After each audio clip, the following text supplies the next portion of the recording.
فرعون کے محل کے اس جگہ پر پہنچ گیا جہاں پر رانیاں، شہزادیاں اور شاہی محل کی جو نوکرانیاں ہیں وہاں پر نہایا کرتی تھی. نوکرانیاں نہا رہی تھیں تو کیا دیکھتی ہیں کہ ایک صندوق بہتا ہوا ادھر سے آ رہا ہے. یہ اللہ تبارک و تعالیٰ کی قدرت ہے کہ ایک بچے کو اللہ تبارک و تعالیٰ اسی پانی کے اندر تو ڈوبنے سے بچا لیا کرتا ہے جو مجبور ہے، اور فرعون جو اپنی طاقت کے اوپر ہے، طاقت میں ہے اور پورے زور پر ہے، اللہ تعالیٰ اسی پانی میں اسے ڈبو دیا کرتا ہے. یہ اللہ تبارک و تعالیٰ کی قدرت ہے اور اس کی قدرت کے کھیل ہیں. تو علی کل حال ان لوگوں نے اس صندوق کو اٹھایا لیکن کھولنے کی جرأت نہیں ہوئی، اس لیے کہ سمجھا کہ اس میں کوئی خزانہ ہوگا، کوئی اس میں ہیرے اور موتی ہوں گے. اگر ہم نے کھول لیا تو رانی کہے گی کہ اس میں بہت کچھ تھا، تم لوگوں نے کہاں غائب کر دیا. لہذا اس صندوق کو اٹھایا اور لے کر کے، اب کا نام حضرت آسیہ بیان کیا جاتا ہے، یعنی فرعون کی بیوی، ان کے پاس لے آئیں. اللہ تبارک و تعالیٰ اس طرف اشارہ فرماتے ہوئے کہتا ہے فَالْتَقَطَهُ آلُ فِرْعَوْنَ لِيَكُونَ لَهُمْ عَدُوًّا وَحَزَنًا إِنَّ فِرْعَوْنَ وَهَامَانَ وَجُنُودَهُمَا كَانُوا خَاطِئِينَ. اس صندوق کو آل فرعون نے، فرعون کے گھر والوں نے اٹھا لیا. کیوں؟ تاکہ اللہ تعالیٰ اس بچے کو ان کے لیے دشمن اور غم کا سبب بنائے. وجہ یہ ہے کہ فرعون اور حامان اور ان کے جو گھر والے ہیں وہ اپنے صریح گناہ کے اوپر تھے اور غلطی کے اوپر تھے. علی کل حال فرعون کی بیوی حضرت آسیہ نے جب صندوق کو کھولا تو دیکھا کہ اس میں ایک ننھا مننا سا خوبصورت سا دودھ پیتا بچہ اپنے منہ میں اپنے انگوٹھے کو لیے ہوئے چوس رہا ہے اور خاموش ہے. اللہ تبارک و تعالیٰ نے موسیٰ علیہ السلام کی شکل میں اتنی کشش رکھی تھی. وَأَلْقَيْتُ عَلَيْكَ مَحَبَّةً مِّنِّي، جیسے کہ اللہ تعالیٰ نے فرمایا ہے کہ جس کی فطرت سلیم ہوتی تھی وہ اسے دیکھتا تو اس سے فوراً محبت کرنے لگتا، اس کی طرف کشش ہوتی، اس کی طرف وہ لپکتا. جیسے ہی فرعون کی بیوی حضرت آسیہ کی نظر ان کے اوپر پڑی ہے، وہ ان سے اس حضرت موسیٰ کی محبت اس کے دل کے اندر پیوست ہو گئی اور اسے اپنے گود میں لے لیا. ادھر فرعون کے اہلکاروں کو جب یہ خبر ملتی ہے کہ ایک بچہ ایسے سمندریا میں بہتا ہوا ملا ہے، ظاہر بات ہے یہ کس کا بچہ ہو سکتا ہے؟ بنو اسرائیل میں سے کسی کا ہو سکتا ہے. اور جب بنو اسرائیل کا بچہ ہوگا اور اس سال پیدا ہوا ہے جس سال بچوں کے قتل کرنے کا حکم ہے، لہذا وہ لوگ اس کے قتل کرنے کے لیے اس کا مطالبہ کرنے لگے. لیکن فرعون کی بیوی فرعون کے پاس جاتی ہے اور کہتی ہے اس معصوم بچے سے آپ کیوں ڈرتے ہیں؟ اس معصوم بچے کا خطرہ آپ کو کیوں ہے؟ اولاً تو کیا ضروری ہے کہ یہی بچہ آپ کی حکومت کے لیے خطرہ بنے؟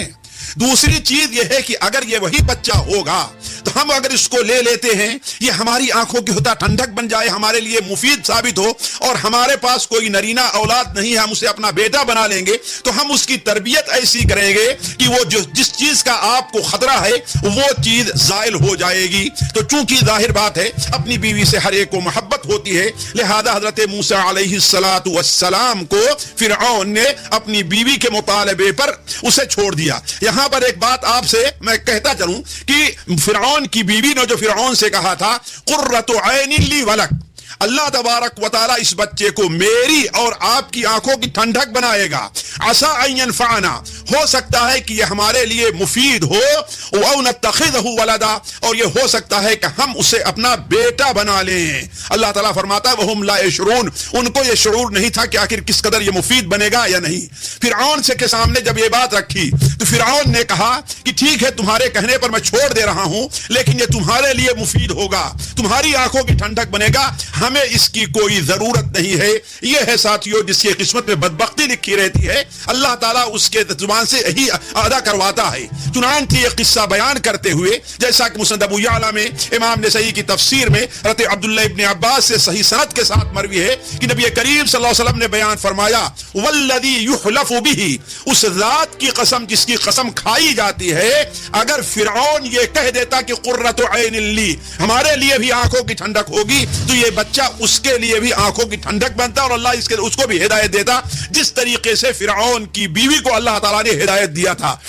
علی کل حال اس طرف بچہ یہاں آ گیا، دوسری طرف حضرت موسیٰ علیہ السلام کی والدہ کی جو کیفیت تھی وہ بڑی گھبراہٹ کی تھی، بڑی پریشان تھی. اللہ تعالیٰ فرماتا ہے وَأَصْبَحَ فُؤَادُ أُمِّ مُوسَىٰ فَارِغًا، موسیٰ علیہ السلام کی جو والدہ تھی ان کا دل بالکل خالی ہو گیا. خالی ہونے کا معنی کیا ہے؟ یعنی صرف انہی کی یاد،